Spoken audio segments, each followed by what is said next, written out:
SIR নিয়ে রাজ্যের মুখ্যমন্ত্রী মমতা বন্দ্যোপাধ্যায় মিথ্যাচার করছেন এবং বিএলও ও বিডিও দ্বারা সাধারণ মানুষকে হয়রানি করছেন বলে অভিযোগ বিজেপির। তার প্রতিবাদে হাওড়া জেলার সদর বিজেপির পক্ষ থেকে মিছিল করে জেলা শাসককে ডেপুটেশন দিতে দফতরের দিকে এগিয়ে আসেন আন্দোলনকারীরা। হাওড়া কর্পোরেশনের সামনে পুলিশের কড়া ব্যারিকেডে আটকে যায় মিছিল। সেখানেই মুখ্যমন্ত্রী মমতা বন্দ্যোপাধ্যায়ের কুশপুতুল দাহ করে রাস্তায় বসে পড়ে বিক্ষোভ দেখান আন্দোলনকারীরা।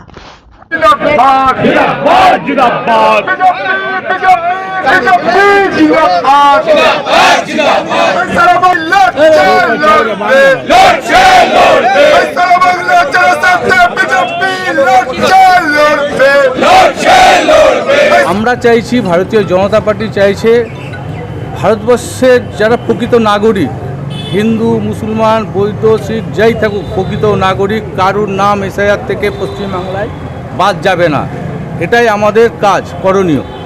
কিন্তু মমতা ব্যানার্জি, তৃণমূল কংগ্রেস আইপ্যাকের মাধ্যমে তাদের সাথে নিয়ে বিভিন্নভাবে দেখা যাচ্ছে যে আমাদের ভোটারদের হয়রানি করছে। কারুর নামের বানান ভুল করিয়েছে, কারুর টাইটেলের বানান ভুল করিয়েছে। একবার নয়, দুবার নয়, তিনবার, চারবার করে তাদেরকে শুনানিতে ডাকছে। এটা কোনোভাবেই কোনো নির্বাচন কমিশনের কোনো রুলে নেই, তাদের এখতিয়ারের মধ্যে পড়ে না এখানে বিএলওদের, ইআরওদের। অথচ দেখা যাচ্ছে 80 বছরের বৃদ্ধ বৃদ্ধাদেরও তাদের ডাকা হচ্ছে। এটার জন্য ভারতীয় জনতা পার্টি আজকে রাস্তায় নেমেছে। পশ্চিমবাংলার সমস্ত বিএলও, যেখানে আমাদের এসডিও বা ডিএম আছে সেইখানে, এবং আমাদের যারা গ্রামীণ অঞ্চলেও বলুন, সেখানে পর্যন্ত সব জায়গায় আমাদের আজকে ডেপুটেশন কর্মসূচি আছে। রাস্তায় আমরা বিক্ষোভ দেখাচ্ছি।